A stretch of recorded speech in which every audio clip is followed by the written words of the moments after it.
Hey guys, this is going to be a quick video tutorial on how to review QBank sessions within the MDSteps platform. It's a little different than you're used to, especially if you're coming directly from UWorld, so it's a good idea to follow along on your own block as we go. The first thing I want to point out is that I know the interface can be a bit overwhelming at first.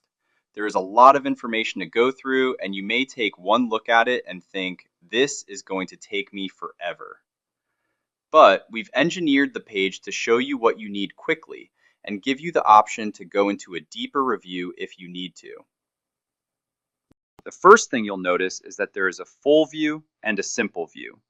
Simple view is useful for quick review, showing only the minimal layout without all the interface distractions. You can switch between the two at any time. And it will keep your progress throughout the block. Next up is the block review summary. This gives you an overall big picture summary of your block and the progress you've made so far. Clicking on the Show Session Summary button opens the full analytics, where you can quickly see your accuracy by systems, difficulty, and some overall reasoning patterns we noticed on this block. And you can always minimize the summary to keep it out of the way. Moving down now to the actual question review, this is where you'll spend the bulk of your review time. You can filter by misses, correct, system, or tagged miss reasons. We'll get into tagging a little bit later. MDSteps makes it easy to identify highlights in the vignette, and most questions have a toggle to show or hide highlights. Next up is your behavior analysis. This is where the MDSteps algorithms really start to diagnose your patterns. It will show you your answer time, decision path, answer choice changes, and confidence. In tutor mode, you set the confidence yourself, whereas in exam mode, our system calculates it automatically based on a number of factors. The key point is a quick reasoning rationale explaining why the correct answer wins. And then moving on to the decision clue, you'll quickly see what clue in the vignette confirms the correct answer and why. Next up is the decision review. This is completely customized to your actual behavior and pattern during the question and overall block.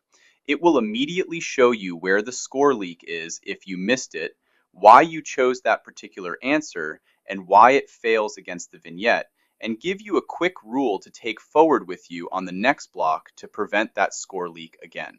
At this point in theory, you can move on to the next question if you feel like you understand the score leak and why you missed it. Overall, you'd spend about 3 to 5 minutes per question if you stopped here.